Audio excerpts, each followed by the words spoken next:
महाराष्ट्र के अंदर, इस पूर्णा की धरती पे, राजस्थान के तपते हुए धोरू से आप लोग यहाँ आए, खून पसीना बहाके आज यहाँ के उद्योग धंधों में, विकास में आप लोगों ने अपना अहम योगदान दिया है। यहाँ के लोगों को, यहाँ की धरती को अपनी मातृभूमि मानते हुए, यहाँ के लोगों को अपना परिवार मानते हुए आप लोगों ने सेवा की है। उद्योग धंधे करके इस बेरोजगारी के जमाने में सैकड़ों लोगों को रोजगार देने का कार्य किया है। ये संपूर्ण मारवाड़ के लिए बड़ी खुशी की बात है कि आज जाट समाज के लोग मिलके इतना बड़ा आयोजन कर रहे हैं। अपन लोगों को भी सीखना चाहिए कि जिस प्रकार से भगवान महादेव ने जब समुद्र मंथन हुआ था और जब बात आई थी जहर पीने की, तो सबने अपने पांव पीछे कर लिए। भगवान महादेव ने खुशी खुशी उस जहर को पी लिया। किसके लिए? इस धरती की रक्षा करने के लिए, देवी देवताओं की रक्षा करने के लिए। तो अपन लोगों को भी तैयार रहना चाहिए कि जब अपन बड़ी अपनी मंजिल की ओर बढ़ते हैं तो रास्ते में कई प्रकार के संघर्ष करने पड़ते हैं, कई प्रकार के षड्यंत्र का अपन लोगों को शिकार होना पड़ता है। लेकिन आगे बढ़ना है तो जहर के घूंट तो आप लोगों को पीना ही पड़ेंगे। तो संघर्ष से कभी हार नहीं माननी चाहिए, संघर्ष मजबूती से करना चाहिए। राजस्थान से सैकड़ों किलोमीटर आप लोग यहां महाराजा छत्रपति शिवाजी की धरती पे आके मजबूती से उद्योग धंधे किए हैं, समाज में नई मिसाल पेश की है। जिस प्रकार से महाराजा छत्रपति शिवाजी अपनी मातृभूमि से प्रेम करते थे, आप लोगों को भी ठानना चाहिए। जिस गांव, जिस ढाणी से आप लोग आते हो, उस गांव ढाणी को भूलना नहीं है। यहां आके बड़े उद्योगपति तो आप लोग बन रहे हो, लेकिन कितने उन गरीबी रेखा से नीचे आने वाले लोगों को ऊपर उठाते हो, जो उन गांवों के अंदर आपके रिश्तेदार हैं, आपके परिवार वाले हैं। भारत देश की स्थिति दिनों दिन पिछड़ती जा रही है। यदि उसका सुधार करना है तो अपन लोगों को, सबको मिलकर ये बात तय करनी पड़ेगी कि प्रत्येक व्यक्ति को गरीबी रेखा से निकाल के बड़ी मंजिल की ओर लेके जाना है। अपनी उपलब्धियां थोड़ी कम हो जाएगी, लेकिन यदि संपूर्ण समाज विकास करेगा तो अपना देश और प्रदेश विकसित होगा। ये जो स्थिति आज दिनों दिन पिछड़ती जा रही है, वो बढ़ती चली जाएगी। क्या आप लोग ये अपना महत्वपूर्ण योगदान दोगे? दोगे कि नहीं दोगे? जोर से आवाज आनी चाहिए, राजस्थान तक ये आप लोगों की आवाज जानी चाहिए कि हाँ, महत्वपूर्ण योगदान मजबूती से देंगे। योगदान दोगे? माताएं बहनें भी यहां बैठी है, राजस्थान से अपने प्रदेश गांव ढाणी को छोड़ के इस प्रदेश के अंदर अपने परिवार को पाल रहे हैं। उन तपते हुए धोरू से आप लोग यहां आए हो। आप लोगों के माता पिता के सपने आपसे जुड़े हुए हैं कि वो साइकिल पे घूमते हैं, लेकिन अपने बच्चों को इस काबिल बनाने कि हवाई जहाज में सफर करे, बड़ी गाड़ियां लाए। तो उन लोगों का भी अपन सबको ध्यान रखना है मजबूती से। माता पिता भगवान का रूप है।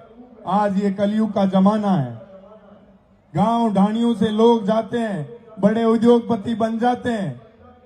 जो माता पिता इस दुनिया के अंदर आप लोगों को, हम लोगों को लेके आते हैं, इस कलयुग के अंदर कई लोग उन माता पिता का मूल्य भूलते जा रहे हैं। यदि अपन माता पिता की सेवा करेंगे तो इस समाज के अंदर आने वाले जो पीढ़ी होगी वही तो अपने को देख के अपनी सेवा करेगी। किसान परिवार के लोग संघर्ष से भली भांति वाकिफ होते हैं। किसान परिवार से आने वाले लोगों के संघर्ष खून में होता है।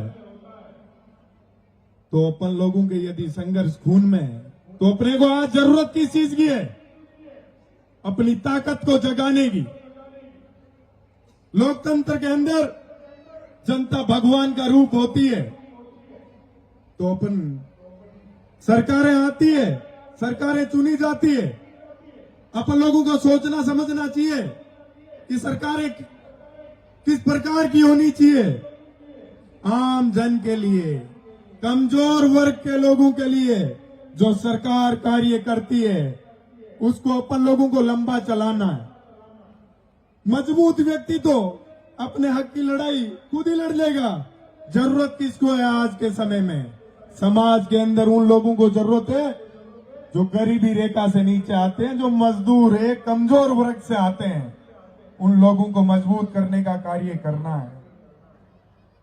आज इस कार्यक्रम से शिवाजी महाराज की धरती से अपन लोगों को आज सौगंध खानी चाहिए।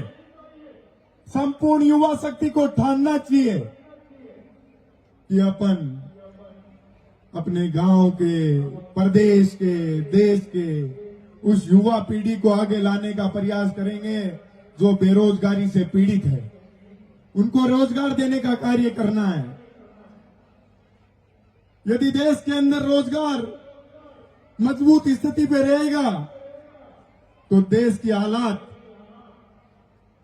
बड़ी अच्छी दिशा में जाएगी। मेरा तो ये भी मानना है कि अपन दिन प्रतिदिन यदि संघर्ष करके मजबूत मंजिल की ओर आगे बढ़ेंगे तो कोई माई का लाल पैदा नहीं हुआ जो अपने देश को कमजोर कर दे। ये बात अपन लोगों के जहन में होनी चाहिए। भगवान शिव संघर्ष का प्रतीक थे। समाज में उन्होंने बुराइयां खत्म करने का कार्य किया। उसी प्रकार से अपन लोगों को भी ठानना है कि नकारात्मकता खत्म करनी है और सकारात्मकता की ओर बढ़ना है मजबूती से। एक चीज हमेशा आप लोगों को भी ठाननी पड़ेगी कि उन भाई बहनों को आगे लाना है जो शिक्षा से वंचित रह रहे हैं। आज भी इस सदी के अंदर भी शिक्षा से कोई वंचित नहीं रहना चाहिए। आज अपन लोगों के पास संसाधन और साधन तो खूब है, लेकिन उनका उचित दिशा में उपयोग नहीं हो पा रहा है। इसलिए ये बात ठानने की जरूरत है कि उन गरीब परिवारों से आने वाले भाई बहनों को अपन लोगों को अच्छा पढ़ाना लिखाना है, शिक्षा का आधार मजबूत करना है। यदि वो लोग शिक्षित होंगे तो अपना आप रोजगार पैदा कर लेंगे। मैं तो खुद एक छोटे से गांव से आया था, एक किसान परिवार से राजस्थान की राजधानी में पढ़ने लिखने के लिए आया था। जब मैंने वहां मजबूत और पीड़ित स्टूडेंट्स को देखा तो मैंने ठान लिया था कि इन गांव ढाणी से आने वाले मेरे भाइयों बहनों को कभी कमजोर नहीं पड़ने दूंगा। इनकी आवाज को हमेशा बुलंद करने का कार्य करूंगा। तो कोविड काल जैसी महामारी के समय में भी मैं उन लोगों के लिए मजबूती से खड़ा रहा, पूरी ताकत लगाई कि किसी भी भाई बहन को यदि मेरी कहीं भी किसी भी समय किसी भी जगह यदि जरूरत पड़ रही है तो मैं उनकी आवाज बुलंद करूंगा हमेशा।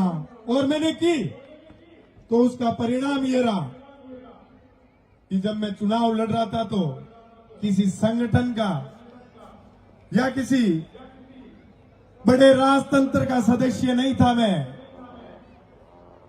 मेरी लड़ाई आम किसान परिवार के मेरे साथी मजबूती से लड़ रहे थे। तो जब व्यक्ति ईमानदारी से मजबूती से कार्य करता है तो जनता आशीर्वाद देती है। मैं जयपुर से सैकड़ों किलोमीटर दूर चल के आया, फिर भी आज यहाँ की युवा शक्ति ने, भाइयों बहनों ने, बड़े बुजुर्गों ने मुझे पूरी ताकत से आशीर्वाद दिया। मुझे खुशी होती है कि मैं ईमानदारी से कार्य करता हूं तो आप लोग मुझे आशीर्वाद देते हैं। इससे दूसरे लोग भी सीखेंगे कि निर्मल ईमानदारी से कार्य करके लोगों के बीच में रहता है तो जनता उसको अपार आशीर्वाद देती है और प्यार देती है। तो अपन लोगों को भी मेहनत करनी चाहिए। मैं तो कहता हूं मेरे सामने जो चुनाव लड़े उनके लिए भी रास्ते खुले। आइए मेरे साथ मिलकर मजबूती से छात्र शक्ति के लिए कार्य कीजिए, क्योंकि अपने को इस देश के लिए जीना है, इस देश के सुनहरे भविष्य के लिए जीना है। यदि ये अपन लोग ठान लेंगे तो राष्ट्रीयता की भावना जगेगी। अपन लोगों को गरीब परिवारों के लोगों से, उनकी भावनाओं से जुड़ के आगे बढ़ाना है उन लोगों को।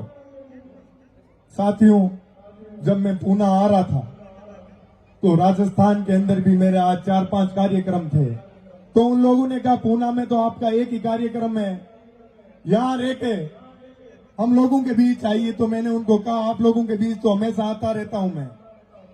आज अपने मारवाड़ के लोग वहां याद कर रहे हैं तो उन लोगों के बीच पहुंचना इसलिए जरूरी है क्योंकि उन लोगों को भी कभी कहीं जरूरत पड़ेगी तो उनका हौसला मजबूत करने के लिए मैं पहुंच जाऊंगा।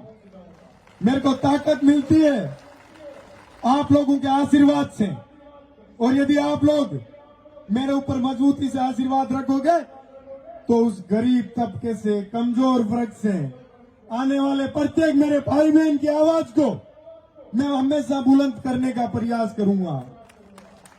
क्योंकि मैं भी हमेशा याद रखता हूं एक छोटे से परिवार से आया हूं, छोटे से गांव से आया हूं। आप लोगों ने आशीर्वाद देके मुझे मंच उपलब्ध कराया है, तो मैं जीवन भर आप लोगों के लिए ईमानदारी से एक सेवक के रूप में कार्य करूंगा। ये मेरा मजबूत इरादा है और इसके लिए मैं जीवन भर कार्य करूंगा। बस आप लोग आशीर्वाद बनाए रखना। अब भगवान महादेव का जयकारा लगाना है। बोलिए भोलेनाथ की, बोलिए भोलेनाथ की। राम राम साहब, धन्यवाद।